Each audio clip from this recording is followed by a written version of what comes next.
Awesome, my new NECA Aliens figures are here. Can't wait to review these guys.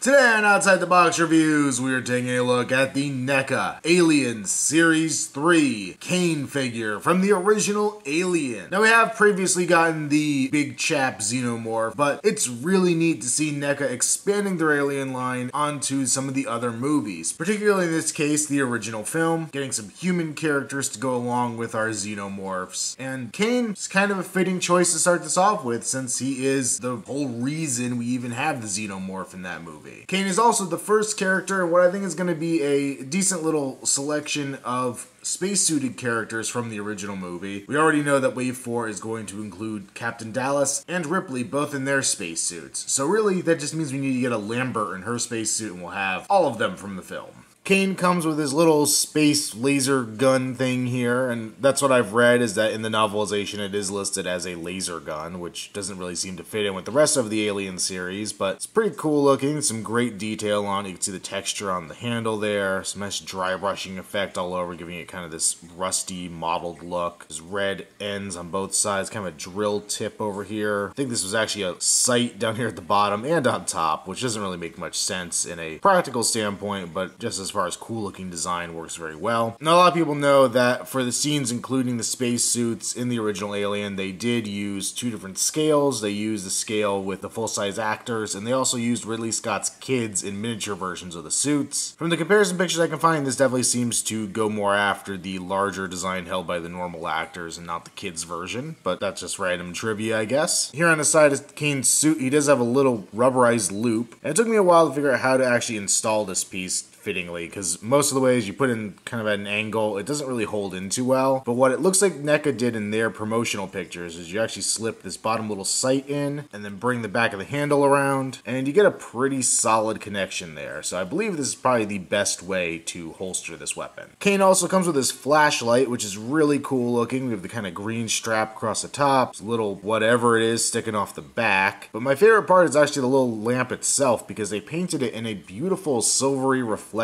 kind of paint, and it really picks up the light. You can even see here it's really picking up the light sources. I think that this looks great because it really gives the illusion that it's illuminated and on, even though it's just painted plastic, which I really like. Kane's right hand seems to be the best fit for this. It doesn't really sit in there too well. It's kind of a loose fit. It kind of wobbles around a bit. It was very tight at first, and then I tried to put the gun in this hand, which it doesn't really fit too well, and then ever since then the light doesn't really want to go back in either. But it does look pretty decent. It's a cool looking little accessory, and definitely something he had with him on LV-426, so definitely worth having with him. The sculpt on the figure itself is awesome. Like I said, we're going to be seeing this spacesuit several more times in the future, but Kane has one noticeable difference. Starting off with the helmet itself, it's beautifully painted. I love this coppery color they've put on here. Very nice and shiny, but then there's the kind of the green oxidized parts going on. A lot of great sculpted little details around the helmet here, just giving it a lot of character. Very cool, very old-fashioned scuba divey look. With the little lamp up here at the top is nicely done. In the back here, we got a bunch of little multicolored sections that would have been lights, I believe, in the film. All these kind of pipings and things, rubberized pipes back here, which are actually detachable. We've got his backpack with some nice gauges and dials and all kinds of cool stuff on there. Shoulder plates on the suit are a nice rubberized material, once again carrying over that great copper look. Same with this little chest plate here, and I just noticed it looks like I'm missing a piece. On one side I have this little copper piece coming out of his suit, and I have a hole on the other side, so apparently I am missing part of my figure, which is kind of a bummer. But the entire suit is kind of a nice yellow tannish color for the most part. More tan up here in the collar and some of the connecting bits, and the yellow is the main suit material. See the stitching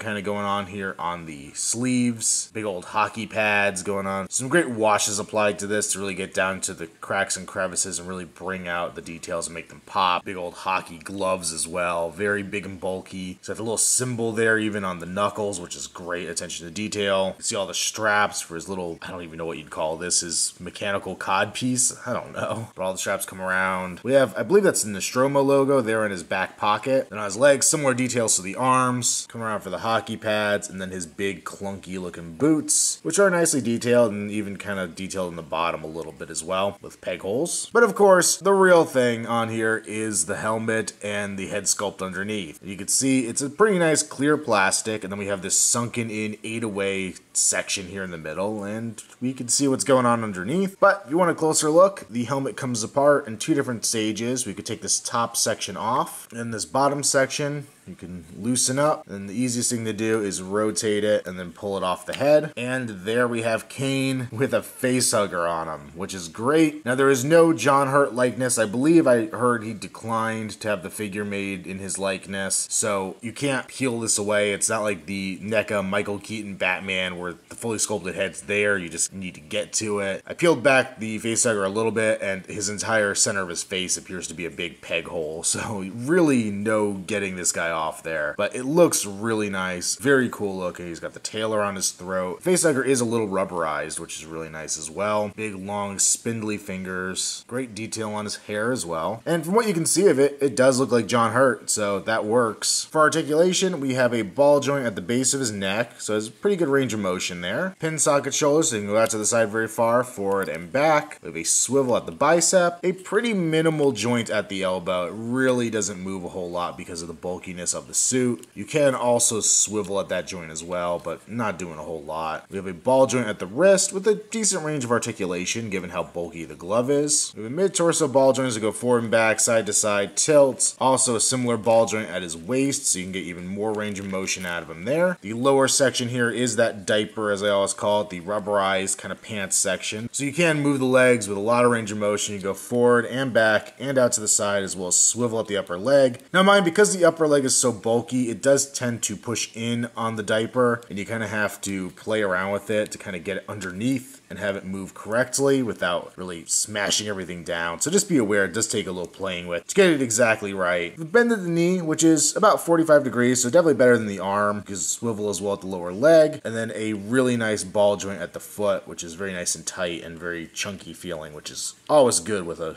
ball joint. And for a size comparison, here we have him next to the NECA Prometheus David, another very similarly designed character. Now, of course, I guess we have to assume Ridley Scott wasn't just playing with new technology and had intended the Prometheus suit to be so much slimmer because LV-223 seemed to have a little more atmosphere than 426, I guess. But you could see the original Alien suit looks a lot bigger and a lot bulkier than David. But if we take off the helmets, it actually really does look like these guys are in pretty good scale with one another. They stand at about the same height, which works out pretty well. And then of course we could bring in the space jockey, and I still feel like the space jockey is a little on the short side. I think that's always kind of been a problem with this guy. But now we can kind of have our full Ridley Scott alien world going on right here. And just for a slight comparison, if I bring in the McFarlane facehugger, which is the only facehugger I have, it is roughly in similar scale to the one on Kane's face, which is nice to see. It's not too much bigger. The fingers on the McFarlane one are much shorter than the one here on Kane, but the overall body size is pretty much the same. And even though this didn't happen in the movie, here we have father meets son with Kane facing down the big chap. So overall, I really like this Kane figure. I think it's a great addition to the NECA Alien line. I think NECA kind of overcame a really cool hurdle without being able to do John Hurt's face and just giving us this facehugger one. Gonna guess that if he had agreed, we'd probably get this as an alternate head, but overall, just a really cool figure, a really neat gimmick, and I'm not sure if, given another few months, when we get 2 more of these spacesuits, that I might feel a little bit of fatigue with it, but at least I know there's only 4 of them in the movie, so I really shouldn't get too much overexposure to this suit. But I think it's going to be really cool to have this aspect of the Nostromo crew, as well as probably a couple Ripleys and some Jones the Cat. So I'm definitely going to give this figure a recommend. And even if you don't really have an interest in building up the human crew, if you're just in this for the alien, it's a cool facehugger attacking a person scene, which is awesome in its own right. Make sure you check me out on Instagram, username Outside the Box Reviews, where I post a bunch of pictures of these figures. As soon as I got them, I had to do some photo shoots with them because they were a lot of fun. And also check me out on Facebook, link below. And until next time, this has been Phil, last survivor of Outside the Box Reviews, signing off.